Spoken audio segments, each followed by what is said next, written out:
तो ये प्रधानमंत्री मोदी बजट पर अपना पहला रिएक्शन देते हुए, हाँ निर्मल जी, कमिंग बैक टू यू, सो आपको लगता है कि ये बजट वाकई ग्रोथ को बूस्ट कर पाएगा और साथ ही मार्केट्स के लिए जो सबसे ज़रूरी होता है डिमांड, कंजम्पशन, अर्निंग्स, इसमें सुधार दिखा पाएगा? हो गया लगता है, पूछा निर्मल जी आपसे ये सवाल है। हाँ बोलिए sir, can you repeat the question? No, I just wanted to know, आपको लगता है कि ये बजट कंजम्पशन को रिवाइव कर पाएगा, ग्रोथ को बढ़ावा दे पाएगा और साथ ही फ्रॉम मार्केट्स पर्सपेक्टिव जो कंपनीज के इन्वेस्टमेंट्स हैं और अर्निंग्स हैं उसे बूस्ट कर पाएगा? सो कंजम्पशन को बढ़ावा देगा क्योंकि लोगों के हाथ में जो सरप्लस इनकम है बढ़ेगी और अगर ओवरऑल मैक्रो फैक्टर्स अच्छे हैं तो कंजम्पशन अपने आप बढ़ेगा और जो डीमोनेटाइजेशन की प्रॉब्लम थी वो ऑलमोस्ट सॉल्व हो चुकी है। जो कैश क्रंच है वो इकोनॉमी में नहीं लग रहा है। उसके अलावा निवेश को बढ़ावा के लिए भी मेरे ख्याल से जो पब्लिक सेक्टर निवेश है वो तो 25% या 25% बजट ने टारगेट किया है अगले साल ग्रोथ करने का। और इस सरकार का जो ट्रैक रिकॉर्ड है, जितना बजट करते हैं उतना खर्च भी करते हैं, तो इन सब चीज़ों को देखते हुए ये बजट मतलब मार्केट के लिए भी अच्छा है और मार्केट को जिन चीज़ों का डर था, कैपिटल गेन्स टैक्स, वो भी नहीं हुआ है। और अगर ग्रोथ चलती रही तो और इंटरेस्ट रेट अगर कम रहेंगे तो भी जो है पैसा ज़्यादा स्टॉक मार्केट और एक्विटीज़ में आएगा, लोकल म्यूचुअल फंड और लोकल इंस्टीट्यूशन के थ्रू भी। तो ये सब फैक्टर्स मैं समझता हूँ कि मार्केट और ऑल्सो इकोनॉमी दोनों के लिए अच्छे हैं। ठीक है। रोड सेक्टर, रूरल सेक्टर, सबके लिए काफ़ी अच्छा बढ़ावा है। मिस्टर जैन, एक चीज़ है, रूरल सेक्टर को लेकर इस बार पैसे एक्सपेक्टेड था कि बहुत अनाउंसमेंट होगी, पर्टिकुलरली रूरल को लेकर जितनी भी अनाउंसमेंट हुई है रेवड़ियाँ नहीं बांटी गई बल्कि स्ट्रक्चरल ग्रोथ की बात की गई है। आप इसको मार्क्स कितने देने वाले हैं, स्पेशली रूरल सेगमेंट को, क्योंकि इसका फ़ायदा अब आपको जीएसटी के बाद मिलेगा। बेस बनाया बजट ने, जीएसटी ग्रोथ देगा। सो जीएसटी कोई बहुत ज़्यादा 3-4 महीने की बात है, तो मैं समझता हूँ कि रूरल सेक्टर में भी marks will give 8 out of 10। और क्या होता है कि कभी कभी कुछ क्रांतिकारी रेवोल्यूशनरी बिग बैंग से कम काम होता है, पर अगर एक आप स्टेबिलिटी और कंटिन्यूस ग्रोथ रखो तो कंपाउंडेड बेसिस पे काफ़ी काम हो जाता है। जैसे कि आपने सुना होगा प्रधानमंत्री ग्रामीण सड़क योजना में अब 143 किलोमीटर प्रतिदिन सड़कें बन रही है, जो कि ऑलमोस्ट पिछले 4-5 सालों की तुलना में डबल से भी ज़्यादा है। तो ये सब चीज़ें जो हैं वही ग्रामीण क्षेत्र में क्रांति लाएगी। उसके अलावा अगर आपने इकोनॉमिक सर्वे देखा हो तो माइग्रेशन हो रहा है और सरकार की अब इक्वल रिस्पॉन्सिबिलिटी है कि अर्बन और जो अर्बन इंफ्रास्ट्रक्चर है और अर्बन सेक्टर है उसमें भी ध्यान दें और उसमें भी इंफ्रास्ट्रक्चर में ग्रोथ आए। इस साल के बजट में हमने स्मार्ट सिटी के बारे में कुछ नहीं सुना, मगर मैं समझता हूँ कि सरकार उस पर भी कुछ ध्यान देगी। बिल्कुल।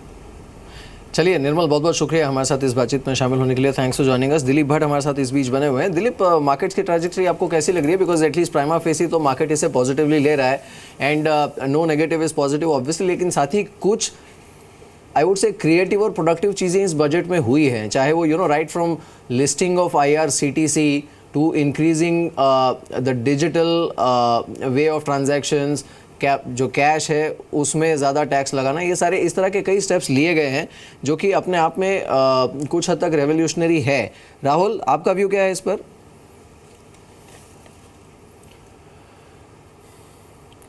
नवनीत मुनोत इनफैक्ट इस बीच हमारे साथ जुड़े, उनसे बात करते हैं। नवनीत, शुक्रिया इस बातचीत में शामिल होने के लिए। अगर आपने सवाल सुना हो मेरा, तो आपका क्या व्यू है इस पर?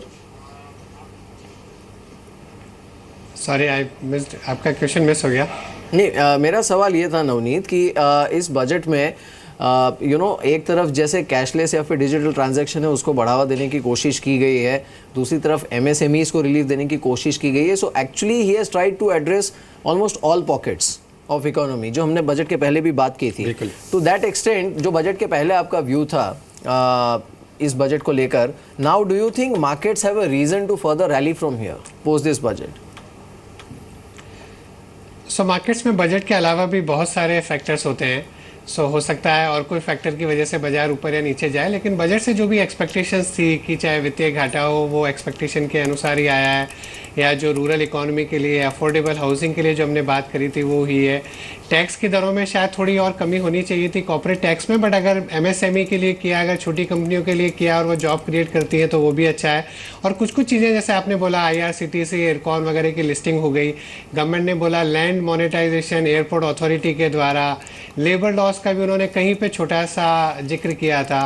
तो डिजिटाइजेशन बढ़ाने से ओवरऑल फाइनेंशियल सेक्टर के जो रिफॉर्म्स हो जाएंगे उसकी वजह से, जिस तरह से डिजिटल पेमेंट बढ़ने से, वो सबसे स्ट्रक्चरली इकोनॉमी के लिए पॉजिटिव है। और आई एम श्योर विश्व के दूसरे देशों में जिस तरह के रिफॉर्म्स रिवर्सल की बात हो रही है यूएस में या और जगहों पर, जबकि भारत शायद दूसरी एक और अच्छा एक प्रैग्मेटिक व्यू ले रहा है, तो आई थिंक ग्लोबल इन्वेस्टर्स के लिए अट्रैक्टिवनेस इंडिया का बढ़ना चाहिए। खैर इसमें कोई दो राय नहीं है। इस बीच सिद्धार्थ बिरला हमारे साथ जुड़े हैं फिक्की से। सिद्धार्थ जी, पहले तो शुक्रिया जी को समय देने के लिए।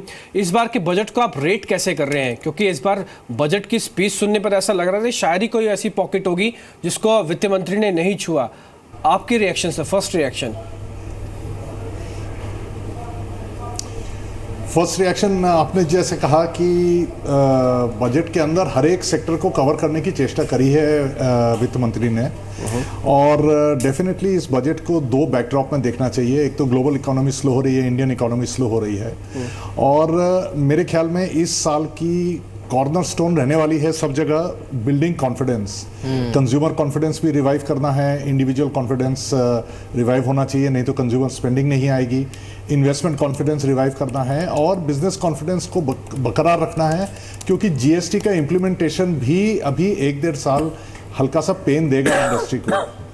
तो कॉन्फिडेंस बिल्डिंग अगर थीम रहेगी इस साल की, तो उसमें बजट ने अच्छी शुरुआत करी है, ये मेरा मानना है।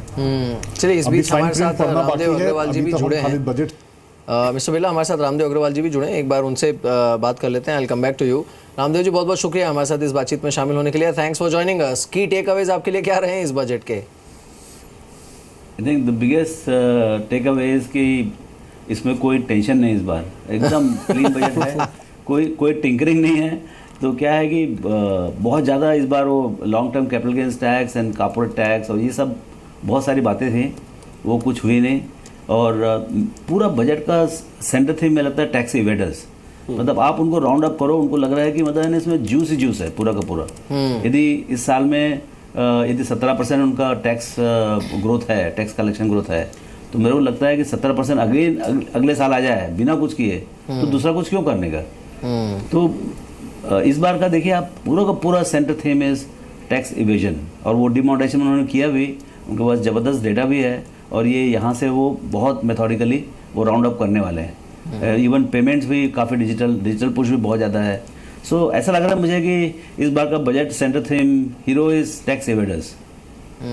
Mister Agarwal, do you think markets on this budget, riding on this budget, markets can continue the rally? आपको लगता है? देखिए, ये बजट पर से ऐसा कुछ नहीं है कि जिसके लिए बहुत लंबा चौड़ा कोई रैली और के लिए कोई बूस्ट हो इस टाइप का। जो फियर था वो नहीं आया, इसके लिए थोड़ा रिलीफ रैली है आज के लिए मैं बोलूँगा। बाकी जो कल से जो कंपनी अच्छी कर रही हैं, जैसे मारुति के कार अच्छे बिक रहे हैं, जिसका कुछ जहाँ पर भी परफॉर्मेंस है दैट विल टेक ओवर। मतलब ये budget, because of the budget, कोई ऐसा मतलब I don't even think of कोई ऐसा कोई स्टॉक समझ में नहीं आता कि जो कि मैं ऐसा लगे कि मेरे पास ये स्टॉक क्यों नहीं है। तो मेरे ख्याल से बजट पर से इज़ नॉट डेट्रीमेंटल, ये मैं बोल सकता हूँ। इस बीच सोम मित्तल भी हमारे साथ बने हैं। सर, शुक्रिया आपका भी जी बिजनेस को समय देने के लिए। इस बार का जो बजट है, ऐसा लग रहा है कि जनरेशन नेक्स्ट वाला बजट है, क्योंकि हर पॉकेट्स को छुआ गया और हर पॉकेट्स में ये बात कही गई है कि आप में बदलाव की ज़रूरत है। ये बदलते हुए भारत का बजट दिख रहा है, आप इसको कैसे रेट कर रहे हैं?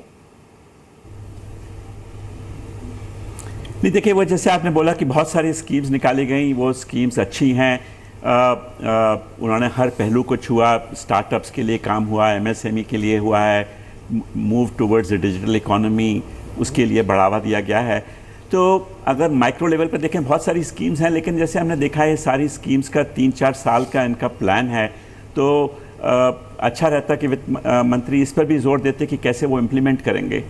जो मैक्रो लेवल पर है, वो एक चीज़ की कमी रहे कि वो, हालांकि पब्लिक एक्सपेंडिचर की काफ़ी बात हुई है, लेकिन प्राइवेट इन्वेस्टमेंट को बढ़ावा का कम बात हुई। और जिस तरह से कि ये बजट समझ लीजिए कि आखिरी ही ऐसा बजट है, अगले साल का बजट तो फिर इलेक्शन बजट ही होगा, तो उम्मीद ये थी कि प्राइवेट इन्वेस्टमेंट को बढ़ावा मिलेगा इस बार, और उसके लिए कुछ हुआ नहीं। एक उम्मीद बन गई थी कि कॉर्पोरेट टैक्स कम होगा, अगर वो होता तो एक नई उत्साह बढ़ जाता उसमें। दूसरा, उन्होंने काफ़ी बार मेंशन किया कि किस तरह से टैक्स नेट को बढ़ाएंगे। ये भी अच्छा होता अगर वित्त मंत्री बोलते कि क्योंकि हमारा टैक्स नेट बढ़ रहा है, सिर्फ उसकी वजह से हम कितना और टैक्स कलेक्ट करते। और जो उन्होंने एक 10% सरचार्ज, हालांकि वो उच्च वर्ग के लिए ही है, लेकिन वो ना लगाते और बोलते कि ये जो 2700 एक बार करोड़ मिस्टर है, वो सुरेश हम- प्रभु क्विक रिएक्शन दे रहे हैं, बजट पे सुन लेते हैं क्या कह रहे हैं। Imprint what our Prime Minister has been saying, the imprint of Prime Minister's ideas are on each and every statement of the Finance Minister. So this is a great step forward. We really welcome the budget. Thank you. तो ये थे सुरेश प्रभु। Mister Mittal, बहुत बहुत शुक्रिया हमारे साथ इस बातचीत में शामिल होने के लिए। Thanks for joining us. Ramdev ji हमारे साथ बने हुए हैं। रामदेव जी, ये जो आइडिया है, दो चीज़ें जिस पर मैं क्विक रिएक्शन आपसे चाहूँगा। एक तो अगर आप बजट की फाइन प्रिंट देखेंगे तो जो ऑप्शंस प्रीमियम है उसमें एसटीटी को ट्रिपल किया गया है, 3 गुना कर दिया गया है। इस पर आपका व्यू। एंड सेकेंडली, ये IRCTC, इरकॉन, इस तरह की एंटिटीज़ के लिस्टिंग की बात है, इन दोनों पर आपका व्यू क्या है? देखिए, जितने भी पब्लिक सेक्टर एंटरप्राइज हैं यदि लिस्ट करा दें तो obviously they will discover the value and investing opportunity भी बढ़ता है, गवर्नमेंट के डाइवर्समेंट के भी रास्ते खुलते हैं। सो ये तो डेफिनेटली पॉजिटिव है। एज फार ये ऑप्शन वाला बात मेरे नहीं मालूम, लेकिन यदि प्रीमियम आई मीन इफ यदि ये मोर एक्सपेंसिव होता है, it can only discourage the option writing, because बहुत थिन मार्जिन होता है। यदि आप कॉस्ट इतना बढ़ाएंगे तो क्लियरली द मार्केट में tilt towards more like a cash market. So investors के लिए अच्छा होगा, लेकिन शायद स्पेकुलेटर्स के लिए it may not be a good news. शुक्रिया मिस्टर रामदेव आपका, और ये बातचीत करने के लिए जी में, और आपने बहुत बेबाक तरीके से रखी अपनी राय जो यूजुअली आप रखती हैं। इस पे शुक्रिया जी के लिए। इस बीच नवनीत मुनोत हमारे साथ है। नवनीत, आपके लिए की टेक अवे क्या है बजट का? नहीं, overall take away that budget में जो भी, चाहे वित्तीय घाटे की बात हो, चाहे काफ़ी चीज़ें जो लॉन्ग टर्म के लिए अच्छी हो सकती है, किस तरह से टैक्स टू जीडीपी का रेशियो बढ़ाया जाए और ताकि गवर्नमेंट के पास और रिसोर्सेज हों। Then government has lot of plans to spend that money. Infrastructure में उनका आइडिया है स्पेंड करने का, रूरल एरियाज़ के लिए स्पेंड करना है, और कंट्री को डिजिटल इंडिया बनाना है, उन सब के लिए। बट टैक्स रेवेन्यूज़ की ज़रूरत है। हमारा टैक्स रेवेन्यूज़ बहुत कम है, और जैसे जैसे टैक्स नेट बढ़ता जाएगा, जिस तरह के नंबर्स उन्होंने बताया कितनी प्रतिशत जनता इनकम टैक्स दायरे में है, अगर वो बढ़ा करके over a period of time tax to GDP बढ़ता है तो सरकार के पास फिर काफ़ी ऐसी रिसोर्सेज होंगे जिनको इंफ्रास्ट्रक्चर पर और दूसरी चीज़ों पर खर्च किया जा सकता है। दूसरा, काफ़ी जैसे अभी आप बात कर रहे थे लिस्टिंग की, कुछ रेलवे एंटिटीज़ की, जो लैंड मोनेटाइजेशन की बात हुई है, या रेलवे किस तरह से और पीपीपी कर सकती है, टियर 2 सिटीज़ में एयरपोर्ट्स में पीपीपी मॉडल लाया जा सकता है। तो प्राइवेट सेक्टर को भी जोड़ने का इंफ्रास्ट्रक्चर के साथ गवर्नमेंट का, I think some steps have been taken. कुछ और डेफिनेटली बाजार की बहुत मांग होती है, बहुत कुछ हो सकता था, बट जो फियर था कि कैपिटल गेन्स को टच किया जाएगा शेयर मार्केट में इन्वेस्ट करने वालों को, वो नहीं किया गया है। तो वो भी एक तरह से पॉजिटिव न्यूज़ ही मानी जाएगी। ठीक है, इस बीच सुदीप बंदोपाध्याय भी हमारे साथ जुड़े हैं। सुदीप, आप इस बजट को कैसे देखते हो और मार्केट और कितना चलेगा? क्योंकि अच्छा बजट है शायद, इसलिए बाजार 100 पॉइंट का थम्स अप तो दे ही चुका है निफ्टी, और कितना चल सकता है मार्केट? जी देखिए, जो मार्केट में रैली है इसको तो मैं रिलीफ रैली मानूंगा कि कोई भी नेगेटिव जो मार्केट में एक शंका थी वो कोई भी नेगेटिव बजट में नहीं था। तो आई थिंक एक रिलीफ रैली हो रहा है।